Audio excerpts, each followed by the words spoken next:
नमस्कार दोस्तों, कैसे हैं आप सब। आई होप आप सब बहुत अच्छे होंगे। तो दोस्तों, आज के इस वीडियो में हम जानेंगे कि मुख्य द्वार पर जल छिड़कने का सही समय क्या होता है और सही विधि क्या होती है। किस समय हमें मुख्य द्वार पर जल छिड़कना चाहिए। क्या घर के मुख्य द्वार पर जल छिड़कने के लिए हमें स्नान करने की आवश्यकता है या बिना स्नान किए भी मुख्य द्वार पर जल का छिड़काव किया जा सकता है। झाड़ू लगाने के पहले या फिर झाड़ू लगाने के बाद में हमें जल छिड़काव करना चाहिए। और क्या महिलाएं अशुद्ध अवस्था में भी घर के मुख्य दरवाजे पर जल का छिड़काव कर सकती हैं या नहीं कर सकती हैं। और मंदिर में जो 1 लोटा हम जल रखते हैं, उस जल का हमें क्या करना चाहिए। क्या हम उस जल का छिड़काव कर सकते हैं या फिर उस जल को हमें गमले के पौधे में डाल देना चाहिए। या फिर अगर आप फ्लैट में रह रहे हैं या फिर किराए के मकान में रहते हैं तो आप लोग किस प्रकार से जल का छिड़काव करें और दीपक जलाएं, मतलब आप किस जगह पर ये उपाय करें। इन सब की जानकारी के लिए इस वीडियो को पूरा अंत तक ज़रूर देखें। अगर आप लोगों को मेरी आज की वीडियो पसंद आए तो इसे लाइक कीजिए। अगर आप मेरे इस चैनल पर पहली बार आए हैं तो मेरे चैनल को सब्सक्राइब करके बेल आइकन ज़रूर प्रेस कर दीजिएगा, जिससे कि आपको मेरे नए वीडियो की नोटिफिकेशन सबसे पहले मिले। तो दोस्तों, आइए वीडियो हम शुरू करते हैं और जान लेते हैं कि मुख्य दरवाजे पर जल छिड़कने का सही समय, सही विधि के बारे में।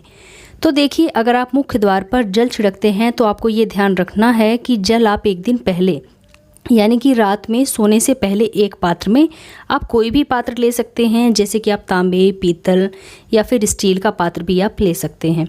जो भी पात्र आपके पास उपलब्ध हो आप ले सकते हैं। 1 लोटे में थोड़ा सा गंगा जल डालकर उसके बाद शुद्ध जल आप भर दीजिए और हो सके तो आप गंगा जल डालिए। अगर आपके पास गंगा जल ना हो तो कोई बात नहीं, बिना गंगा जल के भी आप शुद्ध जल ले सकते हैं। और उस जल से भरे पात्र को आप रसोई घर में रख दीजिए और अगले दिन जैसे ही आप सुबह उठते हैं तभी आप उसी जल का मुख्य द्वार पर छिड़काव करेंगे।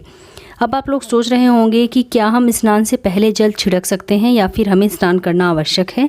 तो मुख्य द्वार आप सुबह सवेरे जब जल का छिड़काव करते हैं तो जो रसोई में रखा हुआ जल है, ये एक तरीके से उपाय के तौर पर किया जा सकता है। घर में किसी भी प्रकार की अगर आपकी परेशानी है, दुख दर्द है, गरीबी है या फिर ग्रह कलेश हो, मतलब आपके घर में यदि किसी भी प्रकार की नेगेटिव एनर्जी हो, तो ऐसे में रसोई घर में जल रखकर रात में जब आप जल रखते हैं तो सुबह घर के मुख्य दरवाजे पर जब आप उस जल से छिड़काव करते हैं तो इस जल के छिड़काव से आपके घर के अंदर जैसी भी परेशानी होगी सब खत्म हो जाती है। इस उपाय को करने से आपके घर में सुख समृद्धि आती है और कलह क्लेश से आपको मुक्ति मिलती है और बीमारियों से भी आपको मुक्ति मिलती है। मतलब अगर आपके घर में किसी भी प्रकार की मानसिक परेशानी हो, शारीरिक परेशानी हो या फिर आर्थिक परेशानी हो, या फिर आपके घर में किसी भी प्रकार का अगर वास्तु दोष है या फिर ग्रह दोष है, तो मुख्य द्वार पर जल का छिड़काव करने मात्र से ही ये सभी प्रकार के दोष समाप्त हो जाते हैं। या फिर किसी भी प्रकार का, जैसे किसी ने किया करा दिया है, तंत्र मंत्र का प्रभाव हो आपके घर में किसी की भी बुरी नज़र लग गई हो, उसका प्रभाव हो, तो आपके इस उपाय से, मतलब 1 लोटे जल से आपकी सभी परेशानियां स्वतः ही कुछ दिनों में धीरे धीरे समाप्त हो जाएंगी। तो दोस्तों, ये घर के सभी प्रकार की परेशानियों से मुक्ति पाने का रामबाण और सबसे सरल और आसान उपाय होता है, जो हमारे शास्त्रों में वर्णित है। तो आप अपनी रसोई घर में रात को भरकर 1 लोटा जल रखें और प्रातःकाल सुबह जल्दी उठकर उसी जल से अपने घर के मुख्य द्वार पर छिड़काव कीजिए। अगर आप सूर्योदय होने से पहले ही इस जल का छिड़काव अपने घर के मुख्य द्वार पर अगर करते हैं तो ये बहुत ही अच्छा माना जाता है। इसके बाद अगर आप अपने घर के मुख्य द्वार पर एक्स्ट्रा पानी मारकर धोना चाहते हैं तो आप जल छिड़कने के बाद धो सकते हैं या फिर पोछा लगा सकते हैं, इसमें कोई प्रॉब्लम नहीं है। अब अगला है कि क्या हमें स्नान करके जल का छिड़काव करना है अपने मुख्य द्वार पर, या फिर बिना स्नान किए भी आप जल का छिड़काव कर सकते हैं। तो दोस्तों देखिए, ये जो जल हम छिड़कते हैं ये एक उपाय की तरह होता है। इसमें आपको स्नान वगैरह करने की कोई आवश्यकता नहीं है। आप सुबह जल्दी उठकर सबसे पहले घर की रसोई घर में जाकर जल लेकर घर के मुख्य द्वार को खोलकर मुख्य द्वार पर इस जल का छिड़काव आप कर सकते हैं। और जल का छिड़काव करते समय आप अपने पितरों का ध्यान कीजिए, माता लक्ष्मी का ध्यान कीजिए, क्योंकि हमारे शास्त्रों में बताया गया है कि सुबह सुबह माता लक्ष्मी हम सबके द्वार पर आती हैं। तो जिनके घर के मुख्य द्वार खुले रहते हैं, जिनके घर के मुख्य द्वार पर जल का छिड़काव होता है, उस घर में माता लक्ष्मी प्रवेश कर जाती हैं। तो इसीलिए जल छिड़कते समय आप माता लक्ष्मी का ध्यान कीजिए और प्रार्थना कीजिए कि हे माँ लक्ष्मी, आप हमारे घर में प्रवेश करें और स्थायी निवास करें। इसके बाद आप अपने पितरों का ध्यान करें, क्योंकि जो हमारे घर की दहलीज होती है ना, वहाँ पर पितरों का वास माना जाता है। तो जब आप दहलीज पर जल के छींटे देते हैं तो वो प्रसन्न हो जाते हैं, तृप्त हो जाते हैं और उनका आशीर्वाद भी आपको प्राप्त होता है। तो सुबह जब आप जल छिड़कें तो इसके लिए आपको स्नान करने की आवश्यकता बिल्कुल भी नहीं है। बिना स्नान किए भी आप यह उपाय कर सकते हैं। आइए अब बात करते हैं कि क्या हमें झाड़ू लगाने के बाद जल का छिड़काव करना चाहिए या फिर झाड़ू लगाने से पहले जल का छिड़काव करना चाहिए। तो देखिए दोस्तों, जैसे कि मैंने आपको पहले ही बताया है कि सुबह सोकर उठने के बाद ही सबसे पहले आपको अपने घर के मुख्य दरवाजे पर जल का छिड़काव करना है। उसके बाद आप झाड़ू वगैरह लगा सकते हैं। सबसे पहले आप रसोई घर में रखे हुए जल से मुख्य दरवाजे पर छिड़काव कीजिए। फिर उसके बाद आप ज़्यादा पानी डालकर अपने मुख्य दरवाजे की साफ़ सफाई कर सकते हैं, झाड़ू लगा सकते हैं, पोछा लगा सकते हैं। जैसे भी आप अपने घर के मुख्य द्वार की साफ़ सफाई करते हैं आप कर सकते हैं। अब बात करते हैं उन लोगों की जो फ्लैट में रहते हैं या फिर किराए के मकान में रहते हैं या फिर कोई एक कमरे के घर में रहते हैं। तो वो लोग अपने मुख्य द्वार पर जल का छिड़काव कैसे करें। तो देखिए, जो आपका अपना कमरा है, जहाँ पर आपके कमरे का दरवाज़ा है, जहाँ आपका नेम प्लेट लगा हुआ है, आप उसी स्थान पर दीपक जलाएंगे और उसी स्थान पर जल का छिड़काव भी करेंगे। मतलब आप चाहे फ्लैट में रहते हों या फिर एक कमरे के मकान में रहते हों या फिर किराए के मकान में रहते हों, जहाँ भी आप रहते हों, आपका जहाँ दरवाज़ा लगा हुआ है वहाँ पर आप जो के दरवाजे के पास जो भी थोड़ी बहुत जगह है, उसी जगह पर आप दीपक जला सकते हैं और जल का छिड़काव भी आप कर सकते हैं। और जो भी मुख्य द्वार से जुड़े हुए उपाय आप करते हैं तो आप अपने कमरे के बिल्कुल दरवाजे पर करेंगे। आइए अब जान लेते हैं कि क्या पीरियड्स में या फिर अशुद्ध अवस्था में महिलाएं अपने घर के मुख्य द्वार पर जल का छिड़काव कर सकती हैं, दीपक जला सकती हैं कि नहीं। तो देखिए, मुख्य द्वार पर जल का छिड़काव करने के लिए ये सब मायने बिल्कुल नहीं रखता है। आप बेशक जल का छिड़काव कर सकती हैं अशुद्ध अवस्था में भी।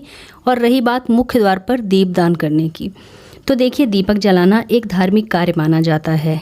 तो आप अशुद्ध अवस्था में दीपदान नहीं कर सकती। दीपक आप अपने घर के मुख्य दरवाजे पर नहीं जला सकती हैं। आप अपने घर के किसी अन्य सदस्य से बोलकर दीपक जलवा दीजिए। शुद्ध होने के बाद ही आपको दीपदान करना चाहिए, दीपक जलाना चाहिए। बाकी जो जल का छिड़काव है वो आप कभी भी कर सकती हैं, इसमें कोई प्रॉब्लम नहीं है। अशुद्ध अवस्था में भी आप जल का छिड़काव कर सकती हैं। आइए अब बात कर लेते हैं कि जो आप मंदिर में 1 लोटा जल रखते हैं, क्या वो रखना ज़रूरी है, और अगर हम रखते हैं तो उस जल का हमें क्या करना चाहिए। तो देखिए दोस्तों, मंदिर में जल रखना बहुत ही आवश्यक है, क्योंकि 1 लोटा जल मंदिर में रखने से घर में पॉजिटिव एनर्जी हमेशा बनी रहती है। इसलिए घर के मंदिर में 1 लोटा जल आपको अवश्य रखना चाहिए। और सुबह की पूजा शुरू करने के समय जब आप पूजा करने जाते हैं तभी 1 लोटा जल जो आपने मंदिर में रखा है उसे आपको बाहर निकालना है और फिर वापस से 1 लोटा जल आपको शुद्ध जल भरकर रखना है। और उस जल को हम अगले दिन ही उठाते हैं। मतलब जब आप स्नान आदि करने के बाद पूजा घर में जाते हैं तो आप उस जल को उठाते हैं। तब आपको उस जल को पूरे घर में छिड़काव करना है। इससे आपके घर का शुद्धिकरण हो जाता है, क्योंकि वो जल पॉजिटिव एनर्जी से भरपूर रहता है। उस जल का छिड़काव करने से किसी भी प्रकार की नेगेटिव एनर्जी का प्रवेश आपके घर में नहीं होता है। अगर आपके घर में किसी भी प्रकार की परेशानी हो तो अगर आप नियमित रूप से घर में जो 1 लोटा जल मंदिर में रखते हैं उस जल का छिड़काव अगर करेंगे तो निश्चित रूप से आपको सभी प्रकार की परेशानियों से छुटकारा मिलेगा। अगर आपके घर में आपस में मतभेद रहता है, गृह कलेश होता है, परिवार के सभी सदस्य में बनती नहीं है आपस में, तो अगर परिवार के सभी सदस्य इस जल में से थोड़ा थोड़ा जल अगर पीते हैं नियमित रूप से, तो धीरे धीरे उनके विचारों में परिवर्तन आने लगता है और सभी के सकारात्मक विचार होने लगते हैं और आपसी प्रेम बढ़ने लगता है और घर में गृह कलेश की स्थिति, आपसी मतभेद वगैरह सब धीरे धीरे समाप्त होने लगते हैं।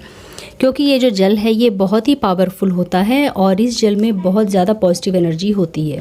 तो इस जल का उपयोग करने से आपकी सभी परेशानियां अपने आप ही समाप्त होने लगती हैं, क्योंकि मंदिर में रखा हुआ जल भगवान का आशीर्वाद होता है, क्योंकि वह पूरे समय देवी देवताओं के पास रखा रहता है। तो उस जल में सभी प्रकार की सकारात्मक शक्तियाँ होती हैं। तो अगर हम उस जल का सही उपयोग करते हैं, मतलब उसका पीने में उपयोग कर सकते हैं या फिर खाना बनाने में उपयोग कर सकते हैं और अपने घर में छिड़कने में यूज़ करते हैं, तो इससे उसका अच्छा परिणाम आपको प्राप्त होता है। तो दोस्तों, अगर आप कोई भी उपाय मान लीजिए, अगर आप किसी भी उपाय को नियमित रूप से अगर करते हैं तो उसका लाभ आपको ज़रूर प्राप्त होता है। और अगर आप छोड़ के किसी भी उपाय को करते हैं, जैसे आज हमने कर लिया, कल नहीं किया, फिर परसों कर लिया, अगर इस प्रकार से आप किसी उपाय को करते हैं तो आपको पूर्ण लाभ प्राप्त कभी भी नहीं होगा। तो फ्रेंड्स, अगर आप कोई भी उपाय करते हैं तो उसे नियमित रूप से कीजिए, तभी आपको उसका पूर्ण लाभ प्राप्त होगा। तो फ्रेंड्स, उम्मीद करती हूँ आप लोगों को मेरा आज का ये वीडियो ज़रूर पसंद आया होगा। तो मिलते हैं अपने नेक्स्ट वीडियो में, तब तक के लिए नमस्कार।